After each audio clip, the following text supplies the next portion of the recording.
Hai, saya Antonia Yolanda dengan NIM D1011911131 dari Fakultas Teknik, jurusan Teknik Sipil, Universitas Tanjung Pura. Pada video kali ini, saya akan menjelaskan tentang risk management pada kontrak konstruksi infrastruktur.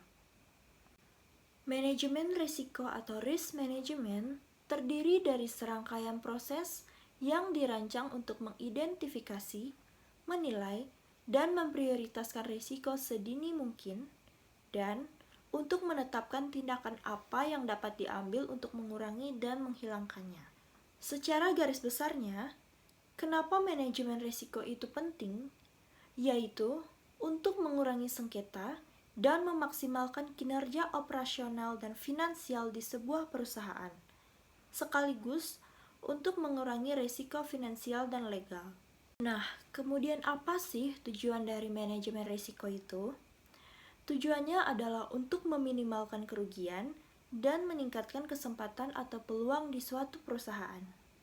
Pada dasarnya, manajemen risiko bersifat pencegahan terhadap terjadinya kerugian maupun kecelakaan kerja.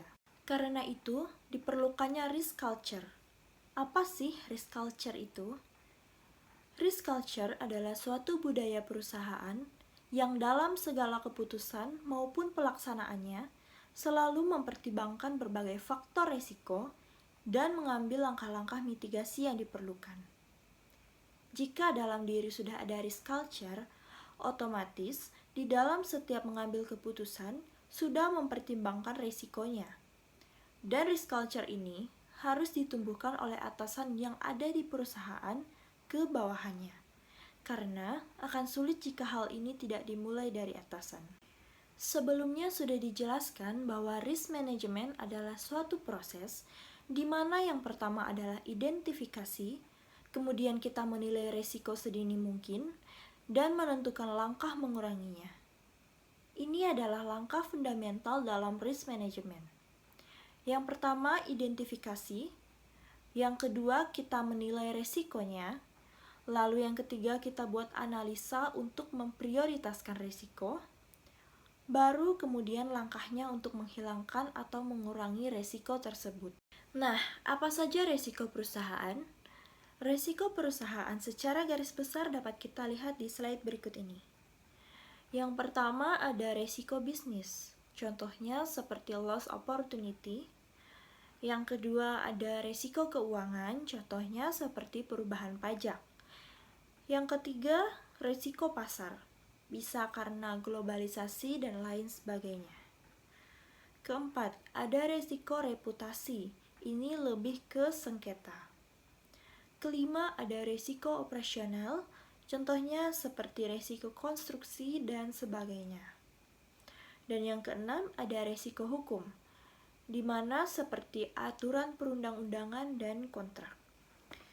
Selanjutnya ada jenis-jenis risiko hukum. Yang pertama ada risiko peraturan, contohnya perubahan peraturan seperti ketidakpastian, interpretasi, tumpang tindih, dan benturan hukum. Yang kedua ada risiko tuntutan hukum, contohnya gugatan atau sengketa hukum seperti perdata, pidana, kepailitan, dan arbitrase. Ketiga ada risiko penggelapan. Keempat, risiko perjanjian. Kelima, risiko perizinan. Contohnya, keberlakuan perizinan seperti tumpang tindih, digugat pihak lain, dan dibekukan atau ditunda. Keenam, ada risiko wan prestasi. Dan yang ketujuh, risiko kepailitan. Contohnya gugatan pailit seperti utang jatuh tempo dan kerugian perusahaan. Di sini saya akan menjelaskan sedikit tentang project life cycle untuk proyek-proyek infrastruktur. Apa saja risiko yang akan dihadapinya? Studi kelayakan sebelum proyek infrastruktur itu dibuat, tentunya ada studi kelayakan. Inisiasi proyek, lalu ada pengadaan, serta operasi dan pemeliharaan. Untuk studi kelayakan, ada hal-hal yang harus kita cek, seperti yang pertama, Legalnya sesuai dengan ADART perusahaan dan peraturan perundang-undangan. Kedua, sosial dan lingkungan sesuai AMDAL. Ketiga, ada teknikal yang bisa dibangun dan dijangkau. Serta keempat, ada finansial, di mana 30% equity dan 70% loan. Untuk pengadaan, ada konsultan agreement yang akan membuat dokumen-dokumen tender untuk konstruksi. Setelah proyeknya selesai dibangun, kontraktor perlu melakukan operasional dan pemeliharaan. Kalau untuk jalan tol sendiri, biasanya kontrak operasi dan pemeliharanya adalah perusahaan investasi itu sendiri, tapi bisa juga perusahaan lain. Sekian untuk video kali ini, atas perhatiannya saya ucapkan terima kasih.